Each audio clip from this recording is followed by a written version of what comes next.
The rain fell like a whispered confession, soft and relentless, pooling in the cracks of the cracked asphalt outside the abandoned hospital. A lone German shepherd pressed himself against the rusted metal door, his paws torn, bleeding slowly, leaving small, dark prints across the wet concrete. Each shiver of his body was not just from cold, but from the weight of a past he could not shake, a life of loss, fear, and the faint memory of a home he no longer recognized. I first saw him through the fogged glass, his eyes deep pools of both, terror and loyalty. He did not bark, did not whine, he simply stayed unmoving, a sentinel over a threshold that meant nothing to anyone but him. The air smelled of rain and rust, and somewhere beyond the dim glow of the street lamp, the wind carried the faint, almost imperceptible scent of something small and fragile. It was in that silence, broken only by the patter of rain, that I noticed the small bundle of life inside, just past the door, a baby swaddled in a threadbare blanket, oblivious to the storm outside. The dog's head tilted slightly, as if listening to something only he could hear, a whisper, a heartbeat, a promise. And then, without warning, he lifted a paw and laid it gently against the door, as though offering protection, as though signaling that he would not let anything happen. I had come here thinking I would document another night of cold streets and forgotten animals, but instead, I had stumbled into a quiet, fragile story of survival. The air around us seemed to slow, every droplet of rain a drumbeat marking a rhythm that only the dog and the baby could understand. His fur, matted and streaked with dirt and blood, gleamed faintly under the flickering light. Each movement he made was deliberate, careful, filled with a quiet gravity that spoke of loyalty beyond words. I crouched low, careful not to startle him, and saw him glance back at me once. It was not aggression or fear I saw, it was a question and a silent plea. Then he returned his attention to the baby, whose tiny hand pressed against the glass as though sensing the presence of something gentle, something guarding. And in that instant I understood. This was not just a dog. This was a protector, a quiet hero in a world that had all but forgotten him. The rain continued its soft drum, and I whispered to myself, "This story will break you, and then rebuild you." And somewhere in the distance, over the rhythm of the storm, I felt the fragile tug of hope, a fragile thread connecting man, dog, and child in a moment that neither time nor memory could ever fully erase. Like, share, and tell us where in the world you are watching from today. The storm had not yet relented when I returned the next morning. The hospital parking lot was empty now, save for the German shepherd, whose coat, slick and dark with rain, glimmered under the muted grey light of dawn. He had not moved from the threshold, though his breathing was slower, more measured, and the wounds on his paws were raw and angry, scabbed over in some places, fresh in others. I had come to understand that he was waiting for something or someone, but the quiet weight of his presence suggested that he had been waiting a long time. I crouched near him again, careful not to make sudden movements, careful not to frighten him. His ears twitched and he lifted his gaze to mine, eyes meeting mine with a depth of understanding that made my chest tighten. There was intelligence. There, yes, but there was also deep fractured memory, the kind that lingers in muscles and bones long after the events themselves have faded. I could see it in the way he shifted, the subtle tension in his shoulder, the faint tilt of his head. When a car passed on the wet street, he remembered a life before this, a life of boundaries, of rules, of belonging. But now he existed in liminal space, caught between what had been lost and what might yet be found. As I watched, I noticed the collar around his neck. It was frayed, the leather cracked and worn, a simple chain holding the remnants of a brass tag. The engraving had faded over time, nearly illegible, but I could just make out the outline of letters, the remnants of a name. I wondered how long it had been since anyone had called him by it, or even noticed him at all. The leash attached to the collar was torn in two places, the fibers ragged like the edges of a life that had been pulled apart. Somewhere inside me, I knew that this dog had once belonged, that he had once been part of a family that he had loved with everything he had. But now, all that remained was survival. The baby was still inside, swaddled in the same thin blanket, lying in a small crib, placed precariously in the hallway near the reception. I could hear the faint murmur of monitors and the distant echo of footsteps from the hospital staff, but otherwise the world felt still, as though it were holding its breath alongside the dog. He padded forward a few steps, his wet paws making quiet squeaks on the concrete, and pressed his snout against the door, sniffing the air with careful attention. Every motion was deliberate and purposeful, a silent communication that I could only watch and try to understand. And then it began. Slowly at first, a series of images and fragments, memories that seemed to shimmer in the edges of my perception as I observed him. He had been found once as a young dog in a quiet suburban yard, a puppy with soft fur and eyes that seemed to take in the world all at once. There had been laughter then, a small child, a boy perhaps, who had chased him across lawns and through sprinklers, arms outstretched, squealing in delight.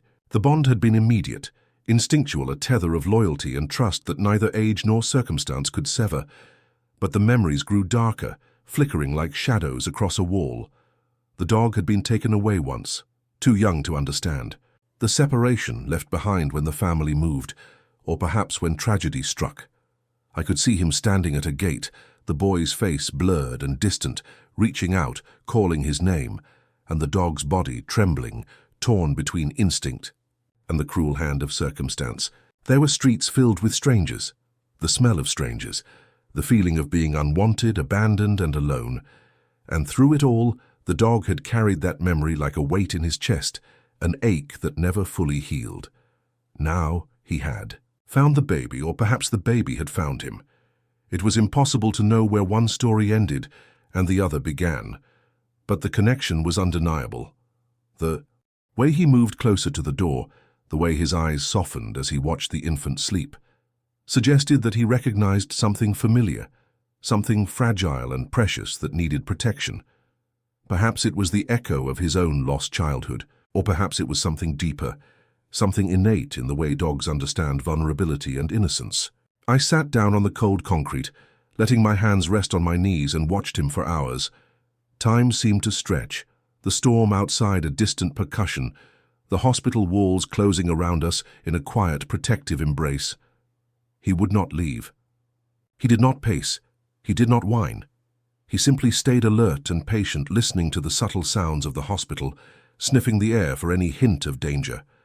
His paws left faint imprints in the wet concrete, a silent map of his vigil, each step a testament to his unwavering commitment. As I observed him, fragments of his past continued to appear, like flashes of light behind closed eyes. There was a fire, I realized, a fire that had taken him from a place of comfort and thrown him into chaos. His fur bore the faintest traces of ash, the texture rougher, harsher than it should have been for a dog of his age. His muscles were tight, scarred not only physically but emotionally, the way trauma etches itself into a living being. And yet through all of that, there remained a core of resilience, a spark of loyalty and protection that had not been extinguished. The baby stirred then, small fingers curling around the edge of the blanket, eyes blinking open to the soft, diffused light filtering through the hospital window. The dog's ears pricked, his body leaning subtly forward as if in response to a sound only he could perceive. I saw him lower his head slowly, bringing his nose level with the crib and the key. Infant reached out a hand, brushing gently against the damp fur of his muzzle. It was a moment suspended in time, fragile and intimate, a silent acknowledgement of trust and recognition. The dog's eyes softened further, a quiet sigh passing through his body, as though some unseen weight had been lifted, if only for a moment. I realized then that this was more than coincidence. The dog had been waiting, carrying the remnants of his past with him, until the exact moment when the baby needed him most. There was a rhythm to it, an inevitability that defied explanation. And as I watched, I understood that my role was merely to witness, to bear silent testimony to the quiet unfolding of a bond that had been years in the making, a bond shaped by loss, resilience, and the unspoken language of survival. The rain began to ease, a gentle drizzle now, and the grey morning light softened the harsh edges of the hospital's facade. I stood, careful not to startle the dog, and took a step back. His gaze followed me for a moment before returning to the baby, unwavering, resolute. There was a quiet nobility in his posture, an almost sacred vigilance, as though he had taken upon himself the solemn duty of guarding this small life at all costs. I could feel the weight of the story pressing down, not in urgency, but in the slow, deliberate unfolding of each moment. The fragments of the dog's past, the trauma, the loss, and the memory of a family once known, were threads that wove themselves into the present. And in that weaving, I saw the first glimmers of healing, not just for the dog, but perhaps for the baby, and even for me, the silent observer caught in the gravity of a story that refused to be rushed or simplified. Hours passed, and still he remained, a sentinel between the fragile life inside and the uncertain world beyond the hospital walls. Every subtle movement, the shift of weight, the soft flick of an ear, the gentle lowering of his muzzle, was a testament to patience, to loyalty, to an unspoken promise that he would not falter. And as the light shifted across the floor, casting long, muted shadows, I felt the quiet pull of hope, fragile yet undeniable, settling over the scene like a soft, protective blanket. In that slow, deliberate vigil, I understood the first truth of this story, that the past and present are not separate but intertwined. The dog's journey had led him here, scarred and weary, and the baby's presence offered a chance for redemption, for protection, for something that resembled peace.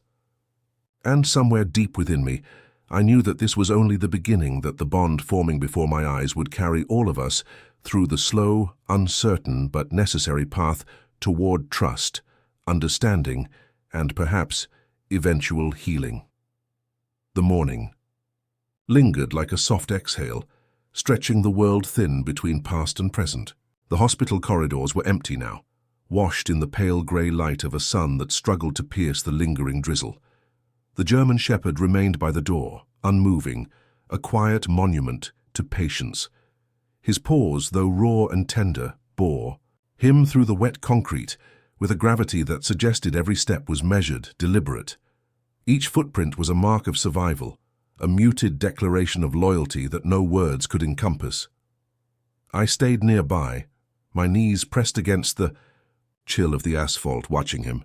It was impossible not to notice the scars etched into his body, not just the physical marks, the torn pads, and the small faded gashes along his flank, but the invisible ones, the ones written in posture, in the way he lowered his head when startled, in the hesitation of a paw when approaching the unknown. His body was a map of past traumas, every line and muscle memory speaking of battles fought long before I had arrived. And yet in his eyes there was a strange calm, a guarded hope that had not yet learned to fully trust, but still dared to lean forward in the presence of something gentle. I thought about the fragments I had glimpsed yesterday, the flickers of a life once full, a family once known.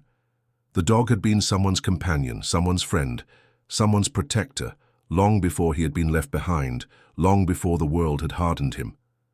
I imagined a small boy, laughter ringing through a sunlit yard, calling out to him with a voice full of love, and the dog, bounding eagerly, ears flopping, tail high, alive in a way that could only belong to those who know safety and care. The memory was fractured, imperfect, blurred by time and trauma, yet it pulsed through him like a faint heartbeat, guiding him forward even now. The baby stirred again, tiny fingers grasping at the edge of the blanket. The movement was subtle, almost imperceptible, yet the dog noticed immediately. He leaned slightly forward, his nose brushing the glass of the door, whiskers quivering in anticipation. The infant's eyes opened, wide and unblinking, drinking in the dim light of the hallway. For a long moment, there was only silence, the kind of silence that feels heavy, saturated with meaning. It was as if the two had recognized each other not through sight or sound, but through some deeper unspoken understanding. I could not see what they felt, but I could see the effect it had on the dog. His shoulders relaxed slightly, a gentle shift that spoke of cautious trust, a willingness to remain, to protect, to linger in the fragile space between danger and safety. His tail, stiff and cautious at first, began to sway just enough to suggest a silent acknowledgement of connection, and I realized that in this quiet, fragile bond, there was a beginning of something remarkable, Not a miraculous rescue, not a sudden transformation, but the slow, patient forming of trust, the kind that takes time and observation and repeated small gestures of care. As I observed, the shards of his past continued to appear, fractured memories pressing themselves forward in subtle ways. There had been nights spent alone, perhaps trapped in the cold shadow of alleys, the faint scent of smoke or burned wood clinging to his fur. I imagined him pressed against a fence, trembling as voices shouted beyond, searching for a place of safety, for someone who would offer guidance, warmth, a hand to reach out and steady him. Each memory seemed to seep into the present, informing the way he approached the baby, how he positioned himself near the door, how he remained still for hours without moving a muscle. Every instinct had been honed by loss, yet sharpened into vigilance, into quiet heroism. I remembered the collar again, the frayed leather and faded brass, and I wondered whose hand had fastened it around his neck, whose voice had called his name in comfort, in command, in praise. Perhaps the child who had once known him was gone, or perhaps fate had separated them in ways that neither could fully comprehend. And yet, the presence of the baby now seemed to stir something deep within him, a connection that defied logic but felt undeniable, a tether forged from past loyalty and current necessity, stretching invisibly across space and time. Hours passed, and still he remained a sentinel. The hospital itself felt abandoned, hollowed by the absence of care, yet softened by the quiet presence of life within its walls. The baby shifted in the crib, cooing softly, a faint rhythmic sound that seemed to pulse through the hallway. The dog's ears pricked, his body tightening just enough to register alertness without alarm. It was as if he had learned the language of this new life through observation alone, the patterns of breathing, the subtle movements that signaled need or comfort, the way a small hand might brush against the edge of a blanket. I began to notice the small rituals he had developed. When the baby fussed, he would inch closer to the door, his muzzle level with the glass, and let out a soft, almost imperceptible whine. When the baby's eyes opened, he would shift slightly, lowering his head, softening his gaze, ensuring that his presence was more comforting than threatening.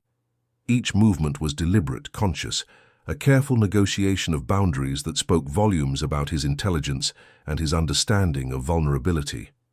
It struck me how much of his behavior mirrored the fractured glimpses of his past. The careful pacing, the deliberate sniffing of the air, the small hesitations before approaching these were not simply instinctive reactions, but learned behaviors, from experiences that had left indelible marks on his psyche. He had survived because he had learned to read the world in subtle ways, to anticipate danger, to remain still when action might bring harm, to protect what was precious, even when it was not his own. And now, he had found something worth protecting, something small and fragile, something whose very existence seemed to anchor him to the present. The baby's gaze met his again, and I felt a quiet shiver pass through the space between us. There was recognition there, yes, but also acceptance, a mutual acknowledgement that the world could be harsh and unforgiving, yet still contain moments of trust, of connection, of silent understanding. I pulled my notebook from my bag, intending to write, but the words felt inadequate. How could I capture the gravity of such quiet devotion? How could I articulate the slow, deliberate formation of trust, the weight of memories unspoken, the depth of a bond that was just beginning to take shape? I realized that observation alone would not suffice. I would need to bear witness fully, to let the moments unfold in their own time, to honor the rhythm of patience that the dog had set, and the fragile emergence of hope that the baby represented. The rain had stopped entirely by late afternoon, leaving the asphalt slick and reflective, a mirror for the grey sky above. The dog remained near the door, paws tucked carefully beneath him, eyes unwaveringly fixed on the crib.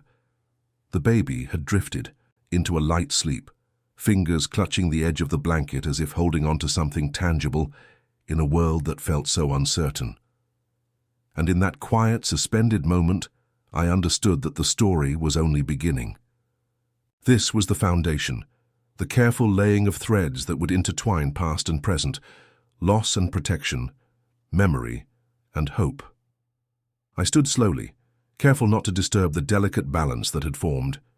He watched me, ears alert, eyes soft, and for a moment, the weight of everything he had endured pressed into the silence between us. And yet, there was also something lighter, something fragile but undeniable, a first glimmer of trust, a quiet promise that he would remain, that he would protect, that he would bear witness to the fragile life before him with unwavering vigilance. And as I stepped back into the soft drizzle of the hospital parking lot, notebook in hand, I knew that I had only begun to uncover the depth of his story. Each moment with him and the baby was a fragment, a single brushstroke on a canvas that stretched across memory, trauma, and hope. And I understood in the slow cadence of the rain, the soft weight of the morning light, and the gentle rise and fall of the baby's breath, that this story would unfold slowly, deliberately, beautifully, one quiet, deliberate step at a time. The hospital had become quieter over the following days, not through lack of activity, but through the subtle rhythm of life and vigilance that had grown around the baby and the German shepherd. I found myself returning each morning, drawn not just by curiosity, but by a sense of responsibility to witness the unfolding connection between the two. The dog had taken his post near the door with unwavering consistency, yet now there was something different in his posture, something gentler, more focused, not solely defensive, but protective in a way that carried both instinct and intention. The baby had begun to respond to his presence. At first it was only small gestures, a flutter of fingers against the crib bars, a fleeting gaze following the dog's movements, the soft cooing that seemed to acknowledge the quiet vigilance of a being who had endured so much. There were no words spoken, none were necessary, but the communication was profound. In the delicate exchange of glances, of measured movements, I could see the emergence of mutual recognition, a bond that required neither explanation nor ceremony. I watched the dog as he settled in his familiar spot near the door, ears perked, eyes constantly surveying, but now with a subtle shift. He would lean slightly forward when the baby stirred, sniff the air with careful attention, then retreat a step when the infant blinked or waved tiny hands. It was a choreography of trust, unspoken and precise. Every action was deliberate. Every pause waited with the silent acknowledgement of responsibility. The faint scars along his legs and the tender abrasions on his paws spoke of a life once fractured, yet they did nothing to diminish the nobility in his behavior. If anything, they seemed to accentuate the gravity of his devotion. The first time, the baby reached out for him intentionally. It was like watching two worlds collide in perfect harmony. Tiny fingers brushed against the tip of his wet nose, tentative at first, then with increasing confidence as the dog remained still, unflinching, a quiet monument of patience. His ears twitched, his tail flicked once, almost imperceptibly, but his eyes softened, and he let the touch linger. That single moment, fleeting though it was, marked a subtle transformation. The dog was no longer merely guarding a space, he was acknowledging a life that had the power to awaken something dormant within him, a capacity for connection, for tenderness, for shared vulnerability that he had not exhibited in years. I remembered the fragments of his past that had surfaced in my observations, the fire that had scattered him from a previous home, the abandoned streets where he had learned to navigate danger, the boy who had once been a companion, now long gone. All of it had led him here, to this corridor, to this moment. And yet, there was no bitterness in him, no visible despair. Instead, there was a quiet resilience, a willingness to engage, to be present, to act as a guardian not out of obligation, but out of recognition of what the baby represented. I began to notice subtler signs of their bond, almost imperceptible to anyone not paying close attention. When the baby fussed in his crib, the dog would lean toward the door, placing his head low, ears forward, eyes fixed with intent. When the baby relaxed, perhaps lulled by the sound of the dog's steady breathing, he would retreat just enough to allow space, his body language conveying reassurance without intrusion. It was an intricate dance, a series of movements and reactions that suggested understanding beyond instinct, a dialogue conducted entirely in posture and glance. As I continued to observe, I realized that the dog's protective instincts were not uniform. They were nuanced. He did not react to every noise or shadow he filtered. He measured, he discerned. A cart rattling down the corridor might draw only a twitch of the ears, while the faintest irregularity in the baby's breathing or the softest gurgle could prompt immediate attention. It was not just vigilance, it was attentiveness, a careful calibration of presence that spoke of intelligence and empathy. Every scarred muscle, every cautious step, every carefully placed paw revealed layers of experience, layers that had honed him into the perfect silent companion for this fragile life. The hospital staff began to notice too, though no words were exchanged regarding the dog. A nurse might glance at him as she passed by, eyebrows raising slightly, or a janitor would pause to observe the quiet tableau before continuing on. There was a gravity to him, a stillness that demanded acknowledgement without asking for explanation. His presence transformed the hallway into a sanctuary, a subtle redefinition of space shaped entirely by instinct and quiet devotion. It was during one particularly still afternoon, when the sun had broken through the lingering clouds to scatter warm light across the wet concrete, that the baby began to babble softly. Not words, not coherent syllables, but sounds full of curiosity and intent.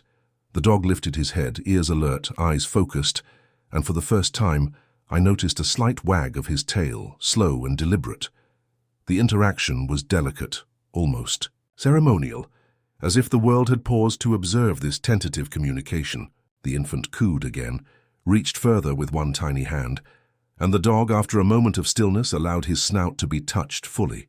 He remained calm, his body relaxed yet vigilant, an embodiment of controlled devotion. I could not help but think of his past, the family he had lost, the streets he had wandered, the fire that had driven him into survival mode. None of those events seemed to define him now. Instead, they had refined him, sharpened him into a being capable of offering protection without dominance, attention without intrusion, and loyalty without expectation. The baby's presence awakened something that had long lain dormant, the ability to nurture, to connect, to offer care not because it was required but because it was deserved. By late evening, the corridor had quieted completely. The soft hum of machinery and the occasional distant footstep were the only interruptions in a space otherwise defined by the interplay of rain-dampened light and quiet vigilance. The dog remained near the door, lying down now, paws tucked beneath him, head level with the crib, eyes half closed in careful watchfulness. The baby's breathing had slowed, deepened, and a sense of calm seemed to radiate outward, touching every surface, filling the empty hospital space with an almost sacred stillness. I knelt beside the dog, hand hovering above his matted fur, and hesitated. There was something reverent in the way he occupied space, something that demanded patience and observation rather than interference. I could feel the weight of his story pressing through the quiet history of loss and trauma, the slow recovery of trust, the delicate formation of a bond with a life as fragile as a candle flame in the wind. Each moment seemed to accumulate, layer upon layer, creating a tapestry of understanding that was at once heartbreaking and quietly hopeful. And in that silence, I realized that the story was moving forward in the only way it could. Slowly, deliberately, with every detail, every gesture, every breath, given the time it deserved. The dog and the baby were learning each other's rhythms, negotiating the boundaries of trust, and establishing a silent covenant that neither words nor human intervention could accelerate. As I stepped back into the corridor's shadow, watching the first hints of nightfall filter through the hospital windows, I understood something fundamental. The dog had chosen this path, this vigil, this fragile responsibility. And the baby in turn had accepted him. They were two beings converging on the same emotional plane, each shaping the other's experience, each offering comfort and recognition in ways that transcended conventional understanding. I made a quiet promise to myself that I would not rush the story, would not force the pace, would allow each movement, each glance, each tiny gesture to unfold in its own time. The bond was fragile, yes, but it was also profound, a silent testimony to resilience, to patience, to the slow reclaiming of trust in a world that had once been unkind. And as I watched the dog settle once more against the door, muzzle level with the crib, paws leaving faint impressions in the concrete. I felt a quiet certainty that in this vigil, in this slow, deliberate unfolding, the first threads of healing were being woven gently, invisibly and irrevocably, and by the 5th day, the bond between the German Shepherd and the baby had begun to solidify in ways that were subtle, almost imperceptible to the casual observer. The hospital corridor had become a world unto itself, defined by the rhythm of breath, the rise and fall of the infant's chest, and the measured presence of the dog at the threshold. He had established a routine, one that was part vigilance, part companionship, a careful negotiation of proximity and attention that carried both instinct and choice. Every movement, every slight shift in posture was deliberate, a reflection of experience, memory, and an emerging sense of purpose. I spent hours observing, taking notes quietly, though the words never seemed to capture the weight of the unfolding scene. The baby had begun to track the dog's movements with wide, unblinking eyes, head turning just enough to follow the subtle sway of his tail, the tilt of his ears, the careful placement of his paws. Each interaction was a negotiation, a dialogue, conducted entirely in gestures, glances, and faint sounds. The infant would reach out occasionally, fingers brushing against the edge of the crib, and the dog would respond with patience, allowing the contact, acknowledging it without overstepping. The bounds of trust. It was an intricate choreography, slow and deliberate, one that required both participants to attune themselves fully to each other's rhythm. In the quiet moments between movements, I thought again of the fragments of his past. He had survived, a world that was unforgiving, that had demanded vigilance, resilience, and caution in every step. There had been homes that had failed him, fires that had scarred him, streets that had taught him the necessity of patience and observation, and yet none of that seemed to harden him against the present. Rather, it had refined him, sharpened him into a being capable of offering protection without fear, attention without intrusion, and loyalty without expectation. Each scar, each careful gesture, carried the weight of history, and yet there was also a capacity for tenderness that had been preserved, almost sacred, within him. The first time the baby laughed a soft, delicate sound that seemed almost too fragile for the world, there was a change in the dog's posture. His ears twitched forward, eyes widening slightly, and then, as if responding to an unspoken command, he inched closer to the door. He lowered his head, muzzle level with the crib, allowing the infant's tiny hand to rest against his wet nose. The movement was measured, deliberate, and it carried with it a profound sense of acknowledgement, recognition of life, acknowledgement of trust, and a silent promise of protection. It was a quiet miracle, unheralded, unfolding in the most ordinary of spaces, a hospital corridor lit by dim morning light, wet with the remnants of rain. I found myself reflecting on the nature of their connection. It was not born of accident or convenience. It was the culmination of experience, of loss, of survival, and of the capacity to recognize vulnerability and respond to it with care. The dog had chosen this role, this vigil, and the baby had accepted it. There was no hurry, no external pressure, no need for declarations. The bond was established in quiet, measured moments. A touch, a gaze, a shift in posture. It was a testament to the slow, deliberate formation of trust, the kind that cannot be forced, that must be earned and acknowledged over time. As the day progressed, the baby's movements became more intentional. Fingers reached toward the dog's muzzle with increasing confidence. Hands brushed against his ears, and each gesture was met with careful, measured response. The dog would lower his head slightly, eyes softening, allowing contact while maintaining his vigilance. He did not retreat, he did not flinch, but neither did he rush the interaction. Each movement was part of a dialogue, a slow negotiation of presence and trust that seemed to transcend language, a conversation conducted entirely through attention, patience, and mutual recognition. I began to notice patterns in the dog's behavior that revealed the depth of his attentiveness. When the baby fussed, he would shift forward, head level with the crib, ears tilted slightly, eyes alert but soft. When the infant relaxed, he would retreat just enough to give space, yet remain close enough to intervene if needed. He had learned to interpret subtle cues, the flutter of eyelids, the tension in tiny fists, the soft sighs that accompanied sleep. It was an instinct honed over years of survival, now redirected toward care, toward protection, toward the slow, deliberate formation of a bond that was at once fragile and profound. I observed how the dog responded to external stimuli as well. The sound of distant footsteps, the creak of a door, the faint hum of machinery all elicited measured attention. He did not react indiscriminately. He filtered, he assessed, he responded only when necessary. Yet within that vigilance, there was a softness, a careful calibration that suggested he understood the boundaries of his role. He was not merely guarding, he was participating in a shared rhythm, attentive to both the environment and the fragile life within the crib. There was a moment, late in the afternoon, that felt suspended in time. The baby had shifted, rolling, slightly in the crib, and the dog leaned forward instinctively, placing his paw gently against the floor as if bracing himself. The infant's hand brushed against his nose again, and he remained perfectly still, eyes soft, tail flicking once, in quiet acknowledgement. The light from the windows caught the wet sheen of his coat, the subtle roughness of his fur from the rain, and past hardships, and for a moment it was impossible to separate past and present. Every scar, every careful movement, every fragment of memory seemed to converge in this one quiet act of connection.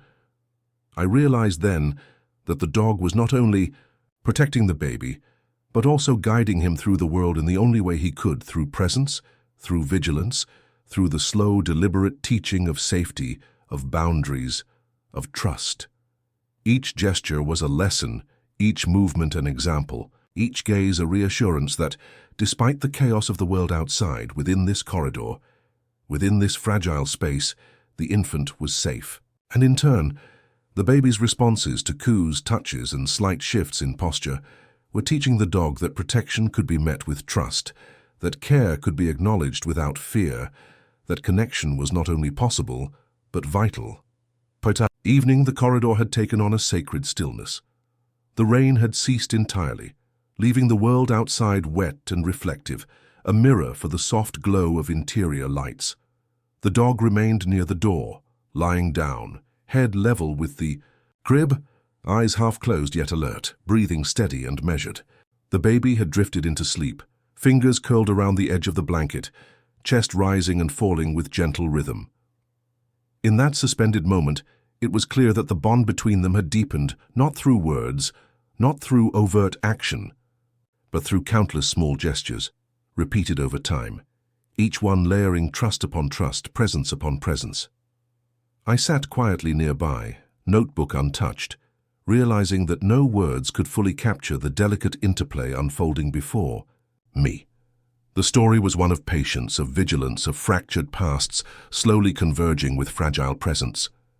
The dog's history, marked by loss and trauma, had prepared him for this role, and the infant's innocence, trust, and quiet resilience were shaping him in return. Together, they were creating a rhythm that transcended circumstance, a silent covenant that spoke of protection, of recognition, of the slow reclaiming of faith in a world that had once been harsh and unforgiving. And as I watched, I understood the quiet truth of this story, that connection is not immediate nor is it casual. It is earned through attention, through patience, through the deliberate recognition of vulnerability and the careful response it demands. The dog and the baby had begun this journey together, moving slowly, deliberately through the fragile terrain of trust and care. And I knew with a certainty that settled deep in my chest that the path they were on, slow, quiet, deliberate, would lead them toward something far greater than survival, toward recognition, understanding, and perhaps eventual healing for both. Days turned into a rhythm, almost imperceptible at first. The hospital hallway had become a sanctuary of quiet observation, the kind of place where time slowed, stretched, and eventually lost its usual meaning. The German shepherd's vigilance had become second nature, yet now it carried a subtle shift. He no longer merely guarded. He followed patterns, anticipated needs, and displayed a quiet attentiveness that suggested understanding beyond instinct. It was as if he had absorbed the presence of the baby into himself, weaving the fragile life into the fabric of his own existence, until the boundaries between protector and companion had blurred. The baby had grown more expressive in response. Tiny hands reached more frequently, brushing against his ears, stroking his nose, sometimes curling fingers into his fur, which was still roughened by past hardships and the lingering moisture of earlier storms. Each gesture was met with patience, with an almost ceremonial stillness, a deliberate choice not to withdraw but to remain fully present. And with each interaction, the dog seemed to change not in ways that were dramatic or sudden, but subtly, gradually in the shifting weight of his body, the softening of his gaze, the careful relaxation of muscles that had long been taught with memory and caution. I began to notice how he followed the baby's cues, not just in moments of touch, but in the patterns of breath, in the subtle changes of posture, in the faint sounds that punctuated the quiet corridor. When the infant stirred awake, he would rise slowly, shifting his body to stay near the crib without crowding, head level with the baby's, eyes soft but alert. When the child cooed or babbled, he would tilt his ears forward slightly, letting the sound register fully, acknowledging it without intrusion. It was a dance of patience and attentiveness, repeated day after day, layering trust upon trust until the corridor felt charged with a quiet, invisible energy. The dog's movements became more purposeful as well. He began to anticipate when. The baby needed him not with urgency, not with alarm, but with a slow, deliberate understanding that grew from observation and experience. If the infant fussed, the dog would move closer to the crib, but he would do so in a measured, almost ritualized manner, ensuring that each approach carried reassurance rather than threat. If the baby shifted in sleep, he would lower his head slightly, adjusting posture to maintain proximity without imposing. Every gesture was an act of silent communication, a language of care that neither required words nor explanation. The scars of his past burn marks along his flank, the torn pads of his paws, the faint line of a healed gash on his shoulder seemed to fade into insignificance in these moments. They were still visible, reminders of hardship and loss, yet they no longer defined him. They had been transformed into markers of resilience, evidence of endurance, proof that survival was not merely about persistence, but about the capacity to continue giving, to continue protecting, even when the world had been unkind. In his careful watch over the baby, those past injuries seemed to find purpose. Every scar, every careful movement was a silent testament to the value of patience, vigilance, and quiet devotion. I began to see patterns in their interactions that spoke of mutual teaching. The dog was teaching the baby, though indirectly, lessons of safety, awareness, and gentle boundaries. The infant's small hands brushing against his nose were met with controlled tolerance. The baby's slight movements prompted subtle shifts in positioning, and in turn, the baby was teaching the dog trust, the recognition that care could be returned without threat, that presence could be met with acceptance. Each moment was a slow layering of mutual understanding, a building of foundations that neither could articulate, yet both seemed to comprehend instinctively. There was one afternoon when the transformation became unmistakable. The baby had rolled. Over in the crib, a small grunt of effort escaping as he struggled to reach a soft toy lying just out of reach. The dog, who had been lying with his head resting near the edge of the crib, shifted smoothly to follow, placing a paw gently on the floor as he inched closer. His eyes, previously alert and watchful, now reflected a quiet intelligence, a recognition of the baby's intent. With delicate precision, he nudged the toy closer with his snout, allowing the infant to grasp it, a small act that conveyed awareness, empathy, and the first true display of proactive care. It was not instinct alone, nor simple training. It was understanding born of experience, observation, and the slowly emerging connection between two beings who had recognized each other's needs.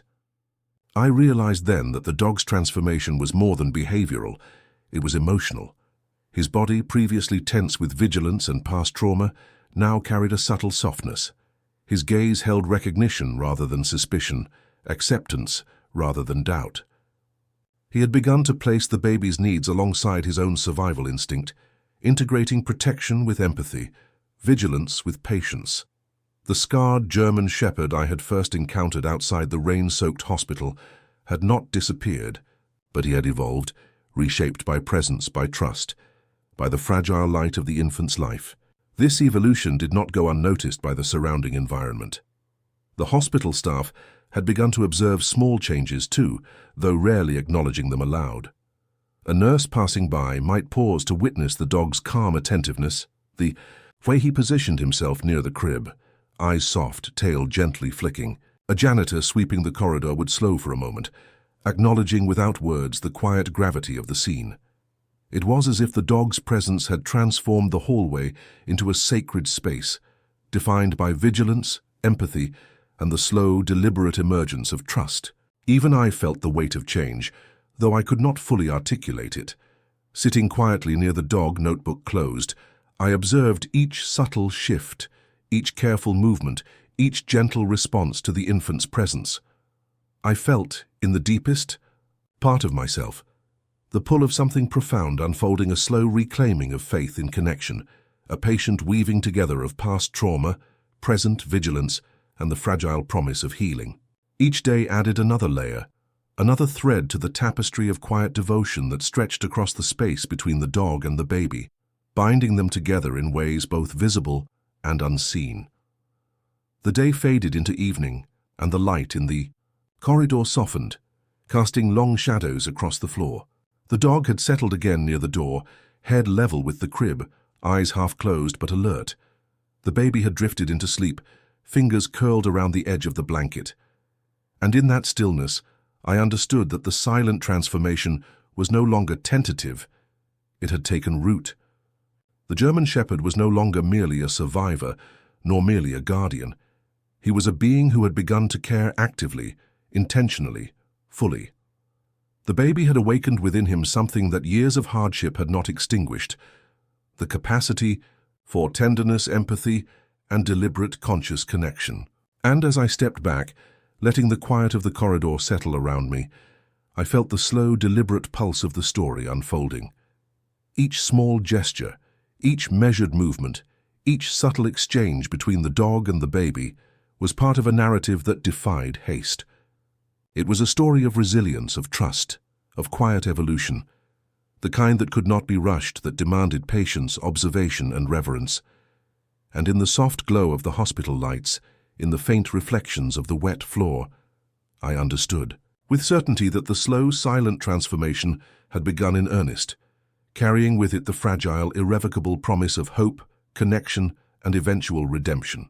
By the seventh day, the hospital corridor had transformed from a sterile passageway into a space defined by the quiet rhythm of two lives, learning to inhabit the same world. The German shepherd had begun to settle into a steady routine. His movements, deliberate, measured, yet softened by the fragile presence of the baby. Every inch of space around the crib, every slight shift in posture, every tilt of his ears or flick of his tail was a form of communication, an ongoing dialogue of protection and recognition that required no words. The baby had become more responsive, reaching more confidently, touching with purpose, cooing and babbling in a rhythm that seemed to encourage the dog's attentiveness. There was a delicate balance in their interactions, a dance of presence and response that neither had been taught, yet both understood intuitively. The infant's gestures were small but deliberate, and the dog's reactions were carefully calibrated, a silent negotiation that established boundaries and trust simultaneously. Each interaction deepened the bond, not dramatically, not in sudden bursts, but in a gradual layering of awareness, care, and recognition. I observed how the dog had started to anticipate the baby's needs. When the infant stirred in sleep, shifting slightly, he would lift his head just enough to gauge the situation without disturbing the child. His eyes, once fully alert and tense with vigilance, now carried a calm intelligence, a recognition that some movements were normal, some sounds routine, and only certain stimuli required action. It was a subtle shift, almost imperceptible, yet profound in its implications. He was learning, adapting, and beginning to act not solely out of survival instinct, but out of deliberate care. Each scar on his body, each roughened paw pad, told a story of survival. But now they were no longer merely reminders of hardship, they had become tools for protection. The way he positioned himself, low to the ground but ready to respond, spoke of experience refined into a form of guardianship that transcended fear. I could see in the curve of his spine, the angle of his head, and the softness of his gaze that he had begun to invest his history into this new responsibility, transforming past trauma into present vigilance. I began to notice his attention to the environment as well. The sound of distant machinery, the faint echo of footsteps in hallways, or the occasional tinkle of a dropped instrument elicited measured responses. He did not react indiscriminately. Instead, he processed, observed, and acted with precision, a quiet sentinel calibrated to the fragility of the infant he now protected. His responses had evolved. No longer reactive, they were anticipatory. He seemed to understand that his presence alone could provide comfort, that vigilance could be silent, steady, and effective without intrusion. There was a particular moment in the late afternoon that crystallized the depth of their connection. The baby had reached out with both hands toward a small mobile suspended above the crib. The German shepherd shifted slightly, leaning in just enough to keep the infant's line of sight unobstructed, his muzzle level with the crib as if to silently guide the small hands without interference. The baby's fingers brushed against his fur, soft and tentative, and the dog remained perfectly still, eyes gentle and alert, his body a steady anchor in the world. That single moment carried weight far beyond the apparent simplicity of touch. It was a mutual acknowledgement, a silent agreement of trust, care, and companionship. I found myself reflecting on the dog's history again, on the streets he had wandered, the fire that had scarred him, the families he had lost. Each memory seemed to converge in this corridor, informing his every movement, his every response. But the past no longer dictated fear or withdrawal. Every scar, every cautious step, every careful sniff of the air contributed to a growing understanding. He was no longer merely surviving. He was actively engaging, guiding and protecting in a manner that had emotional depth. The hospital staff had begun to notice subtle changes too, though they rarely commented.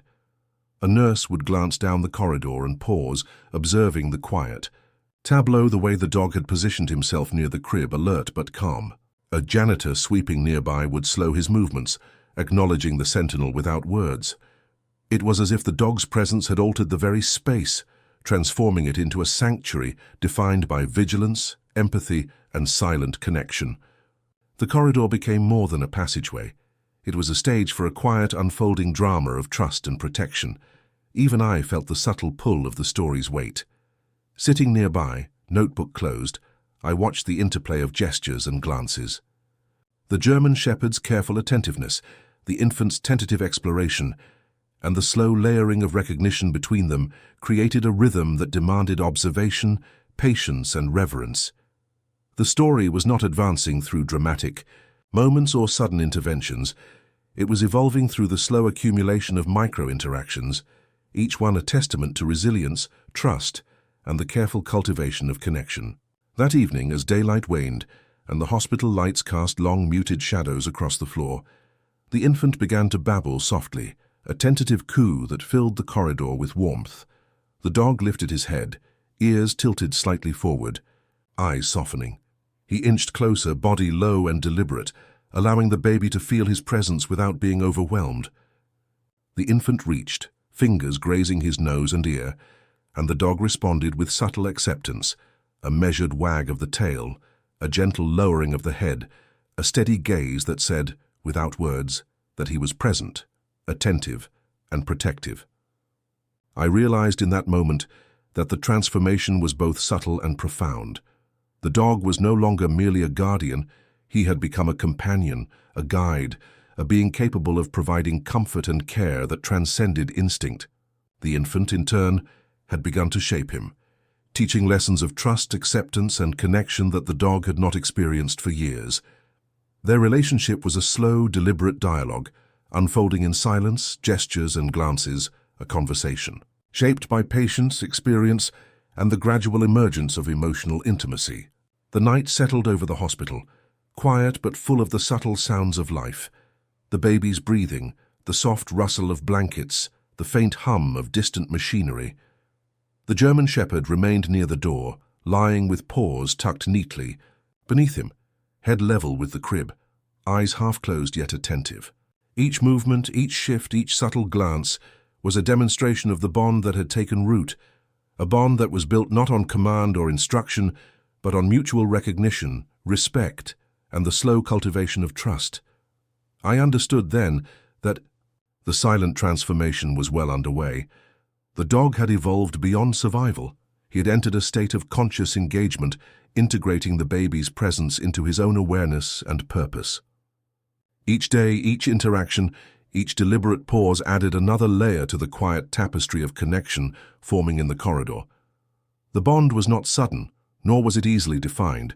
It was a slow accumulation of gestures, attention, and shared understanding, building towards something deeper, something lasting, something that would shape both their lives in ways that neither yet fully comprehended. And as I stepped back into the fading light, leaving the corridor to its fragile stillness, I knew that the story was moving forward in the only way it could, slowly, deliberately, and with the full weight of history, trauma, and hope informing every step. The German shepherd and the baby were teaching each other patience, trust, and care, weaving a bond that could not be rushed, could not be forced, but could only be allowed to grow in the quiet, deliberate unfolding of shared presence. It was a story of silent transformation, of vigilance tempered by tenderness, and of trust slowly reclaimed from the shadows of the past. By the 8th day, the quiet rhythm that had settled over the hospital corridor began to encounter its first real test, not through violence, not through chaos, but through the slow, creeping presence of human decision-making, of choices weighed in the shadows, of practicalities that threatened the fragile balance of trust the German shepherd and the baby had begun to establish. The dog's vigilance had deepened. His movements were sharper, more precise, more attuned to the nuances of the environment, as if sensing that the sanctuary they had built was precarious and could be disrupted at any moment. The baby, blissfully unaware of the complexities surrounding them, continued to grow in confidence. Small hands reached out, eyes followed the dog with unreserved curiosity, and soft babbling filled the space with warmth. Yet the dog's body language began to change subtly in response to the unseen pressures in the air. His ears twitched at distant voices, low murmurs that suggested decisions being made, discussions of adoption, transfers, or other arrangements. That had nothing to do with the immediate safety of the infant, but everything to do with the protocols of the institution. He shifted slightly, lowered his stance, and positioned himself closer to the crib. A silent preemptive measure, a demonstration that he understood danger could exist even in the absence of immediate threat. I had begun to notice how sharply the dog read the intentions of those around him. A nurse passing by with hurried steps, eyes focused elsewhere, could elicit a subtle stiffening of muscles, a careful recalibration of posture, a tail flick that was almost imperceptible. Footsteps echoing down hallways, distant voices raised in mild debate. Each sound was filtered, assessed, categorized, and met with a measured response. He was no longer merely reacting as he was anticipating, and in the anticipatory stillness, there was a sense of controlled tension, a quiet readiness that spoke volumes about his growing understanding of responsibility and threat. The first real indication of external tension came one afternoon when a doctor approached the crib with papers in hand. The baby fussed at the unfamiliar presence, hands flailing slightly, and the dog's ears pricked instantly. He leaned forward, muscles taut, eyes sharp, and let out a low, measured growl. Not a roar of aggression, but a controlled warning, a statement that he recognized the potential for harm and was prepared to intervene if necessary. The doctor paused, instinctively respecting the sentinel, and then with careful hands set the documents down before stepping back. The scene passed without escalation, yet the tension lingered in the air, a reminder that the sanctuary was not invulnerable. I could see in the dog's eyes a deepening awareness of responsibility, the merging of instinct, experience, and emotional connection into a single, deliberate purpose. He had learned to read not just the overt threats, but the subtle ones, the decisions made in whispers, the hurried footsteps of those who did not yet understand the depth of the bond he had with the infant, the abstract dangers that could disrupt the fragile equilibrium. Every movement was a preemptive measure, a silent declaration that he would protect at all costs, that the baby's presence was a priority he would not compromise. The infant, of course, remained blissfully oblivious to the creeping tension. Babbling and cooing, reaching instinctively toward the dog, the child continued to explore the boundaries of interaction. Yet the dog's responses were evolving. He no longer allowed casual contact to pass unmeasured. He positioned himself strategically, moving slightly to shield the baby when unknown figures approached, leaning low and maintaining line of sight, alert to any subtle change in posture or voice. The infant's movements became a form of instruction for the dog, teaching him when it was safe to relax, when vigilance was necessary, and how to calibrate attention to the unpredictable rhythm of human presence. I observed an almost imperceptible change in the dog's demeanor during these tense moments. His tail, once flicking softly in calm acknowledgement, now stiffened slightly, his gaze sharpened, scanning not just the immediate environment, but the corners of the corridor, the faint shadows cast by the late afternoon sun. His body remained low and controlled, muscles coiled with the quiet promise of action if required. And yet, within this readiness, there was an underlying patience, a conscious restraint, a recognition that violence or sudden action was neither desirable nor necessary. The baby's safety required vigilance tempered by control, and he had learned this through observation, through experience, and through the silent dialogue unfolding between them. The subtle tension escalated later that evening, when the hospital administration began discussing the possibility of relocating the infant for additional care. Voices, low but urgent, filtered into the corridor, carrying words like transfer, legal, and temporary placement. The dog's reaction was immediate.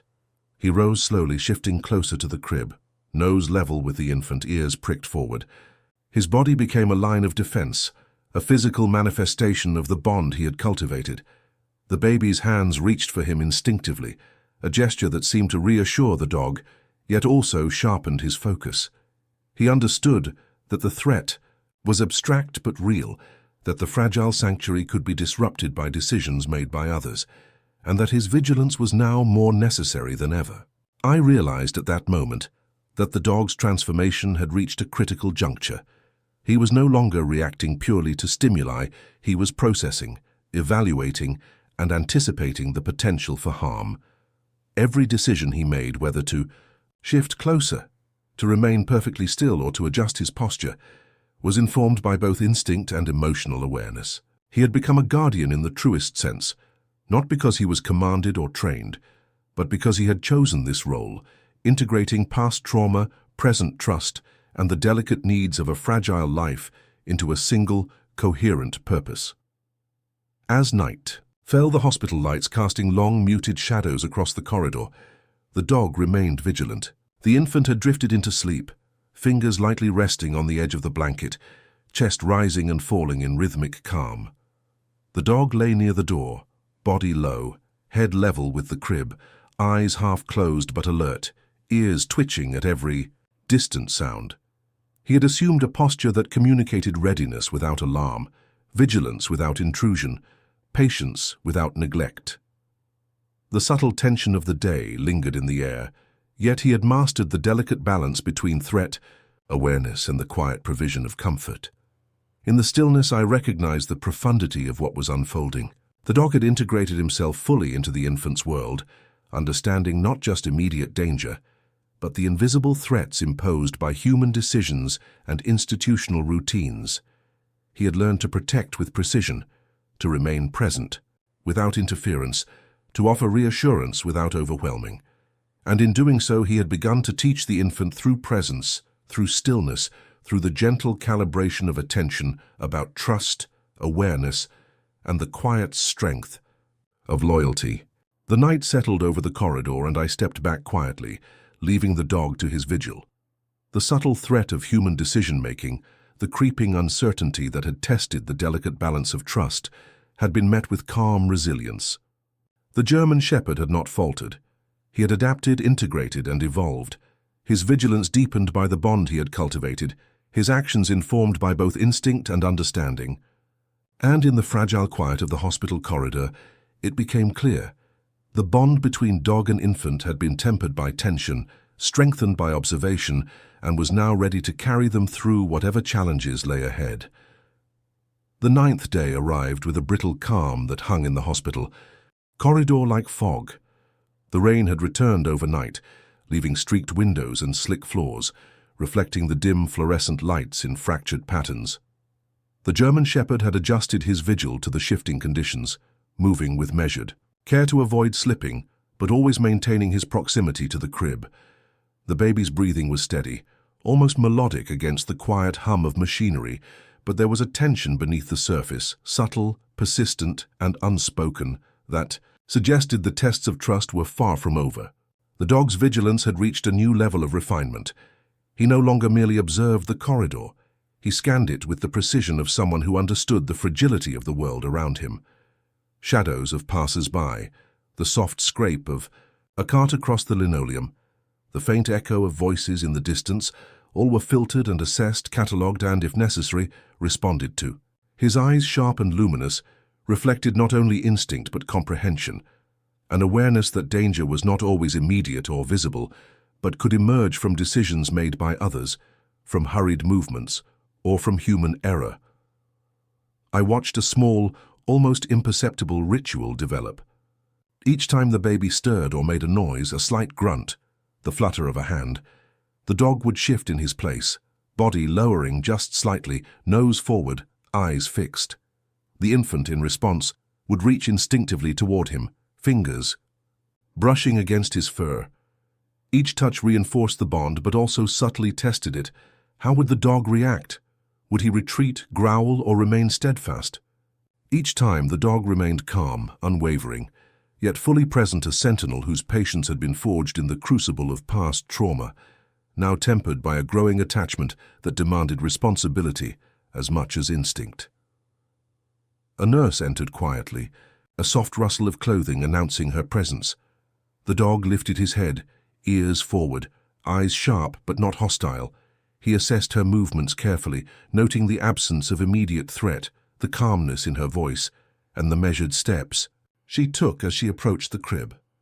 The infant reached for her briefly, and the dog responded by positioning himself strategically between the baby and the visitor, not aggressively, but with a clear line of protection. The nurse paused, a faint smile crossing her face, and then continued her work without further interruption. It was a small, controlled interaction, yet it spoke volumes about the dog's growing discernment. He could now differentiate between potential threats and benign presences and act accordingly. The corridor seemed to respond to their presence. Even in the sterile hospital environment, the combination of the dog's quiet vigilance and the baby's innocent gestures created an atmosphere of reverent stillness. Staff members who passed by did so with careful steps, aware of the dynamic without fully understanding it. Footfalls softened, conversations hushed, and the usual hum of movement slowed, as if the space itself had been transformed by the invisible thread connecting the two lives. I found myself holding my breath more often than not, unwilling to disturb the fragile equilibrium that had been painstakingly established. It was during the late afternoon, when the rain began to ease and the sun cast muted golden streaks through the windows, that a more pronounced test occurred. A social worker, unfamiliar with the dog's presence, approached the crib with a clipboard and a brisk, purposeful stride. The baby stirred, arms waving, and the dog's body responded instantaneously. He rose, head low, eyes sharp, tail flicking in controlled tension. The social worker froze, unsure of the animal's intentions. The dog's gaze did not waver. He did not bark or growl, but his stance communicated a quiet assertion. This space was under his watch, and any intrusion would be met with measured action. After a tense moment, the social worker stepped back, lowering her approach, and the dog relaxed just slightly, acknowledging the absence of real threat. I realized then that this was a pivotal point in the dog's evolution. He was no longer merely reactive. He was anticipatory, capable of assessing risk and calibrating his response with remarkable precision. The infant's presence had shaped him, teaching lessons of restraint, patience, and measured engagement. The baby, in turn, learned to navigate the dog's responses, extending trust incrementally, reaching for contact with care and receiving it with the assurance that he was understood and protected. Each small interaction was a microcosm of the larger narrative: trust and vigilance, care and protection, slowly building a foundation for something more profound. Outside the corridor, the world carried on with indifference. Footsteps echoed. In distant hallways, the faint hum of machines persisted, and the occasional murmur of conversation reminded me that life existed beyond this fragile sanctuary.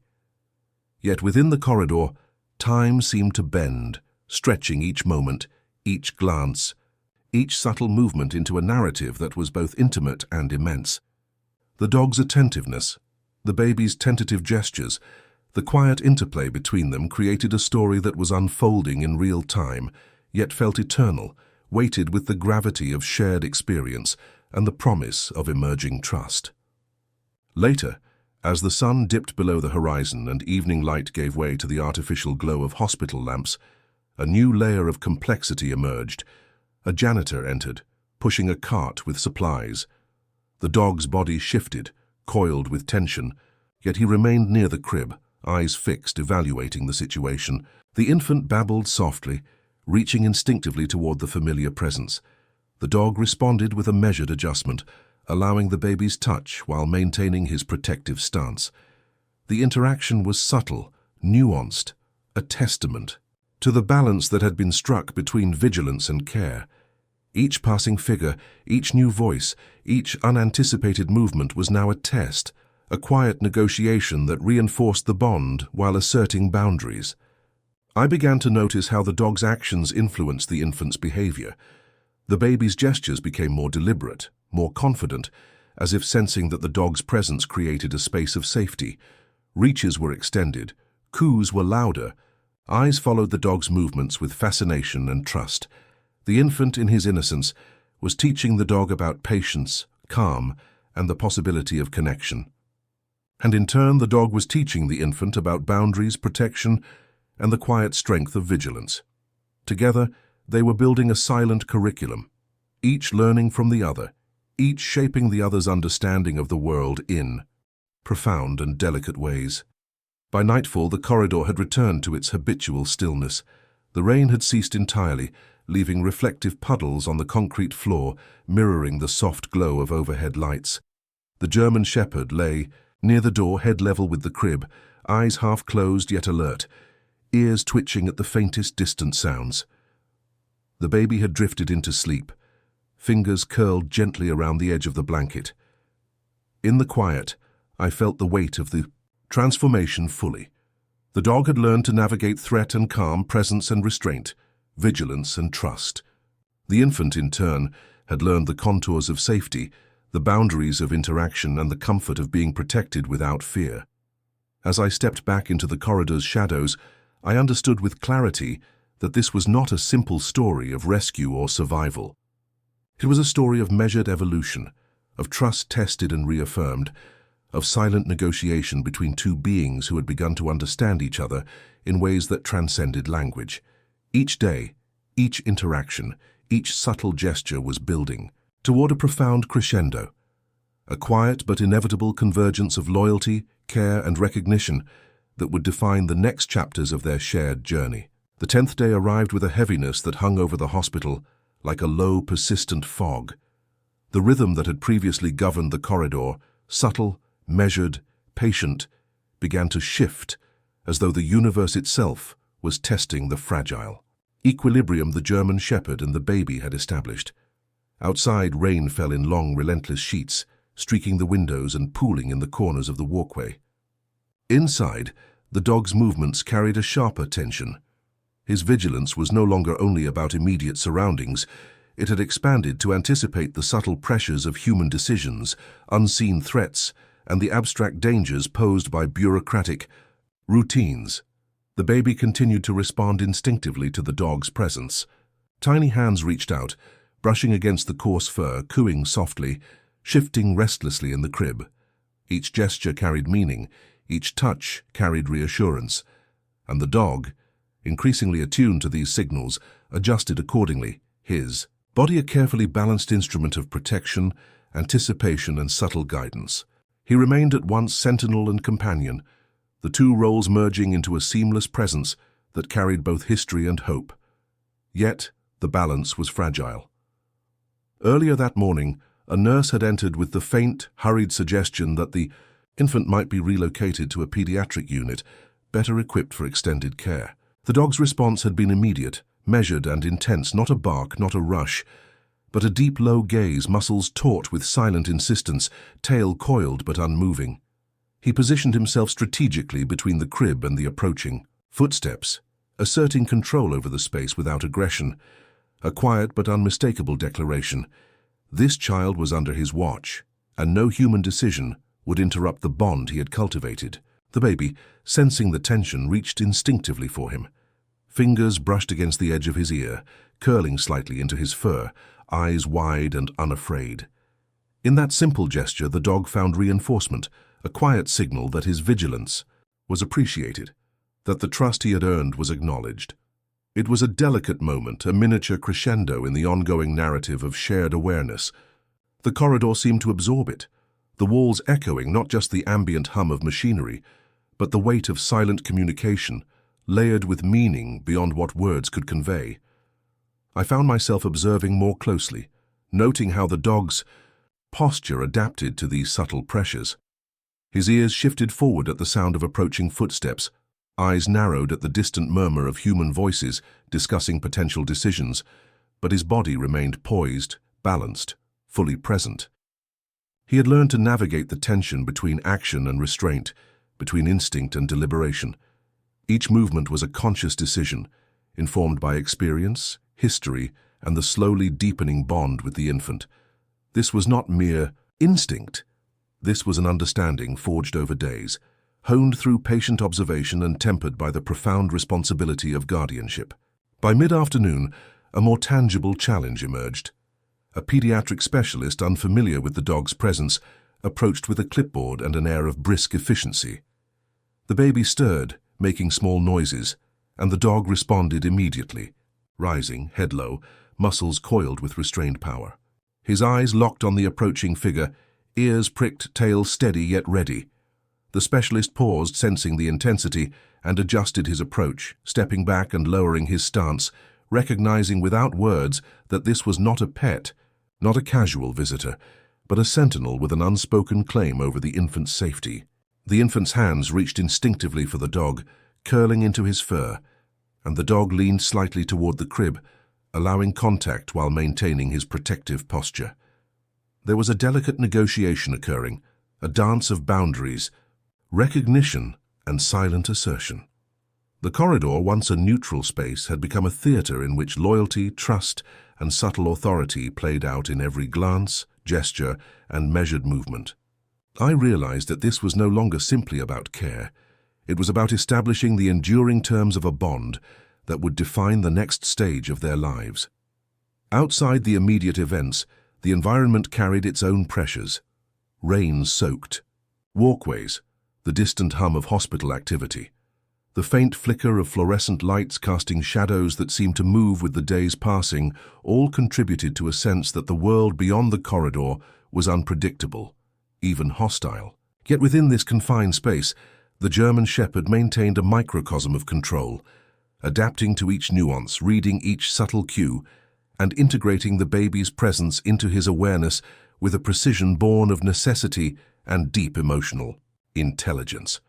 I noticed how even the smallest gestures between the two became meaningful tests of loyalty and awareness. A slight reach of the baby's hand, a coo, a tiny turn of the head, each provoked a response from the dog that was both protective and instructive. He guided without interference, shielded without restriction, and maintained a rhythm that balanced vigilance with patience. In these quiet, incremental exchanges, the foundations of trust were reinforced, boundaries were acknowledged, and a silent covenant between the two lives was reaffirmed. The day wore on, and the tension in the corridor persisted, amplified by the unspoken human pressures that hovered nearby. I observed the dog's body language muscles coiled, eyes scanning, tail steady, and realized that he was not merely guarding the infant's physical presence, he was guarding the integrity of their shared world, the fragile equilibrium they had cultivated. His awareness had expanded beyond immediate stimuli to include potential decisions, abstract threats, and the unpredictable judgments of humans who did not yet understand the depth of their connection.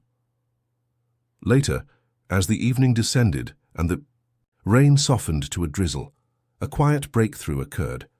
The baby, fully awake, reached for a small toy lying on the crib's edge. The dog, sensing the infant's intent, nudged it gently closer with his nose, allowing the child to grasp it.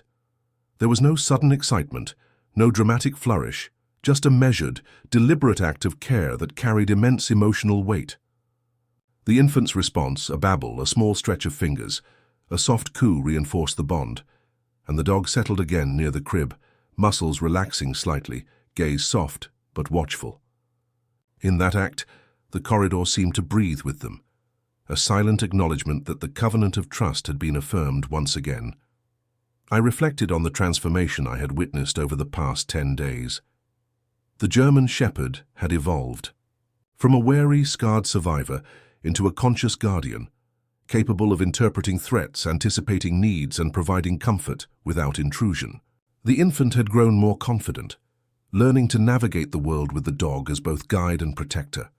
Together, they had created a rhythm, a quiet dance of vigilance and trust, patience and care, a narrative that was slowly approaching its inevitable crossroads. As night fell, the hospital lights casting soft, elongated shadows across the floor, the dog remained at his post. The baby had drifted into sleep, fingers curled around the blanket, chest rising and falling with measured calm. The German Shepherd lay near the door, body coiled and alert, head level with the crib, eyes half closed but scanning every movement in the corridor. The subtle threats, the abstract pressures of human decision-making, the potential disruptions to their fragile sanctuary all lingered in the background. Yet he had learned to navigate them with precision, patience, and unwavering devotion. In the stillness, I understood that the next phase of their journey was approaching the point at which the delicate balance between human intervention and animal guardianship would be tested more formally. The German Shepherd's loyalty had been proven time and again, the infant's trust had been carefully nurtured, and the corridor had become a sanctuary defined by silent vigilance and mutual understanding. But the outside world, with its routines, rules and decisions, was poised to intrude, and the quiet covenant they had built would soon face its first overt challenge. The 11th day dawned grey and heavy, a persistent drizzle softening the edges of the world outside the hospital windows. The corridor, usually so rhythmically quiet, carried an undercurrent of tension that seemed to thrum in the air, subtle yet unrelenting. The German Shepherd, who had become almost a fixture of the space, moved with deliberate precision, every muscle coiled, every ear attuned, every glance calculating. He had reached a level of vigilance that bordered on anticipation, sensing not just immediate presence, but the potential for changing the subtle shifts in human intention that could threaten the fragile equilibrium he had spent days nurturing. The infant had grown increasingly expressive in these past hours, reaching with determination, grasping with small, tentative fingers, cooing in rhythmic sequences that seemed to invite engagement and reassurance. The dog had responded with measured attentiveness, guiding gently, shielding without overstepping, offering comfort without intrusion. Their interactions had become an intricate dialogue of touch, posture, and glance, a language that needed no words, and yet spoke volumes. Each small gesture had weight, each gentle adjustment a reaffirmation of trust, and each protective stance a silent assertion of responsibility. It was during mid-morning that the tension escalated into the first tangible challenge. A hospital administrator, unfamiliar with the nuances of the bond forming in the corridor, approached with the intention of discussing a temporary transfer of the infant for observation in a specialized unit.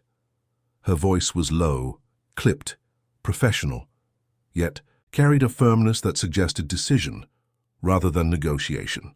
The German Shepherd's body responded instantly as he rose, shifting closer to the crib, muscles taut, eyes fixed, ears forward.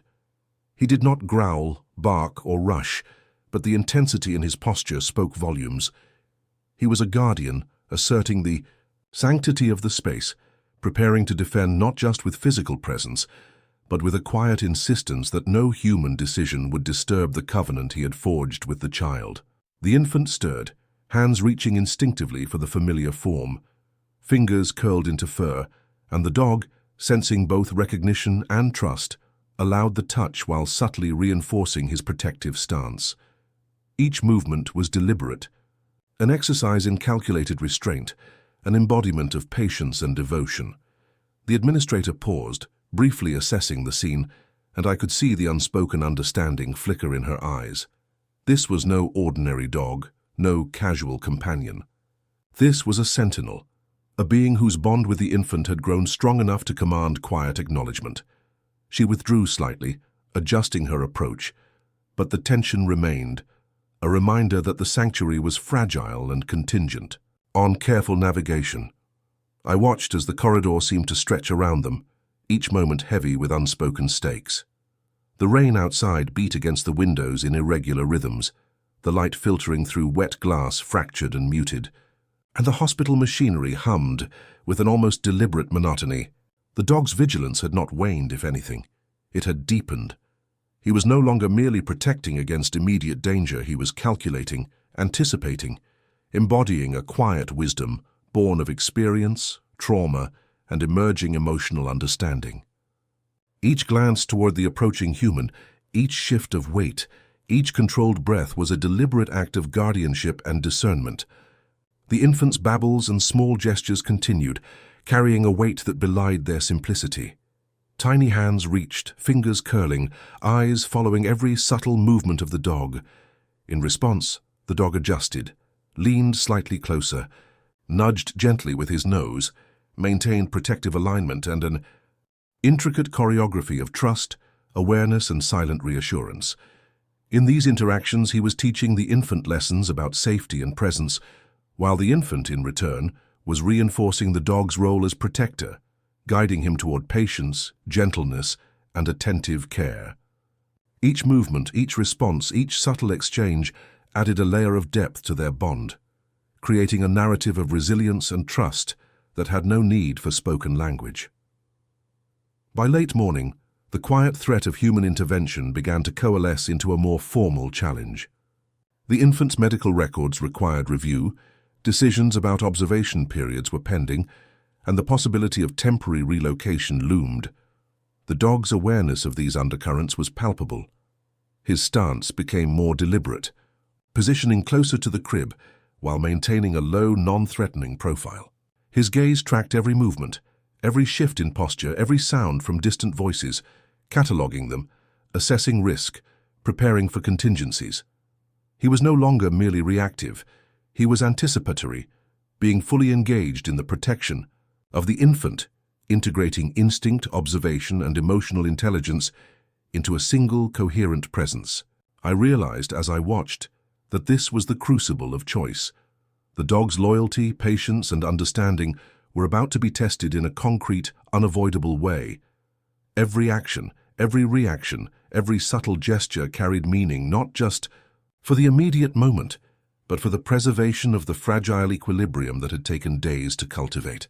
The infant's presence, trust, and small gestures were both catalysts and anchors, guiding the dog through this complex terrain of human decisions, abstract threats, and unseen pressures. The administrator's return in the early afternoon intensified the challenge.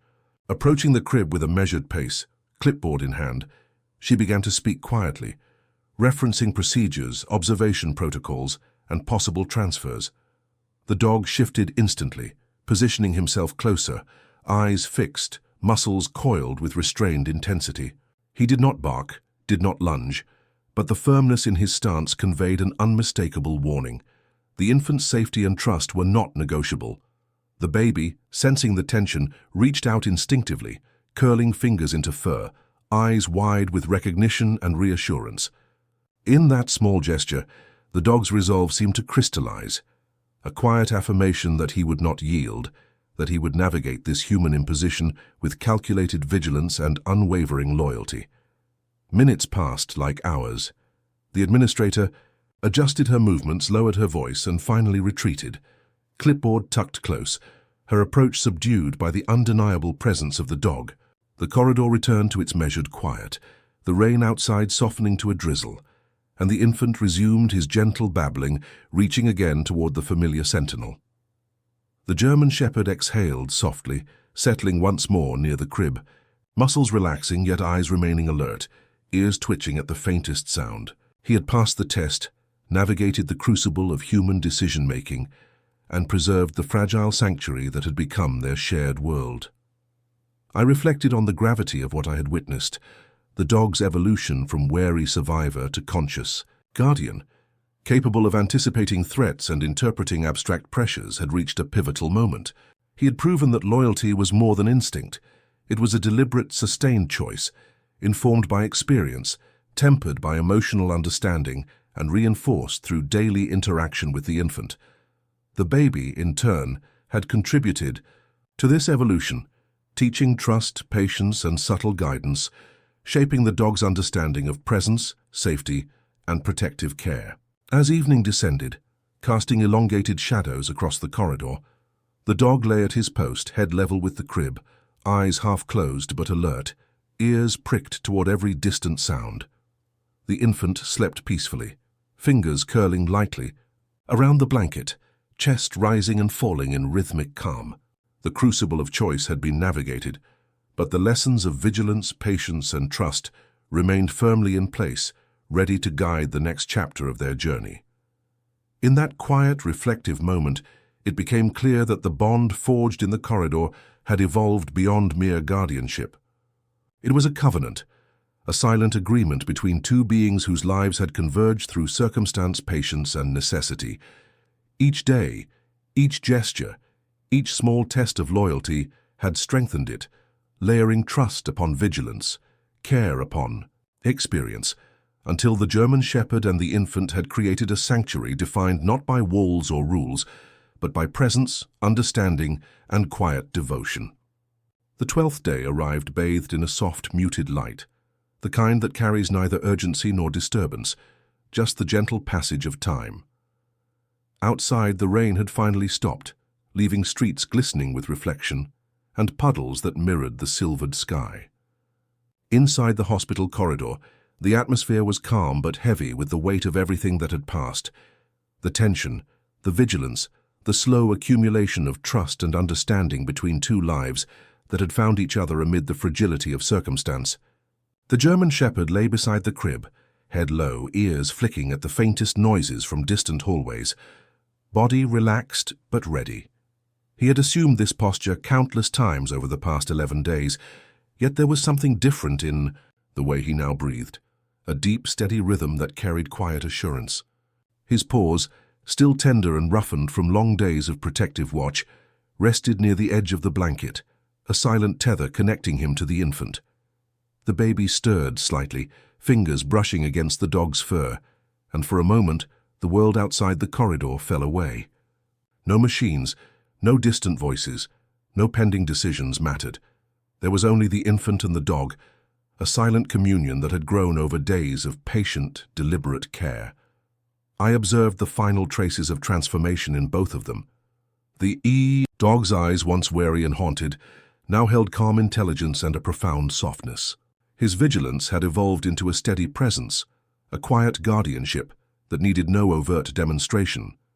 The baby, in turn, had learned the contours of this care, touching gently, reaching with awareness, sleeping with the unspoken confidence that the dog would remain ever watchful.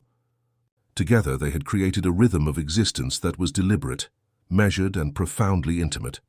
Later that morning, a nurse approached, clipboard in hand, but this time the encounter was different. The German shepherd lifted his head slightly, acknowledging her presence but did not tense or shift aggressively.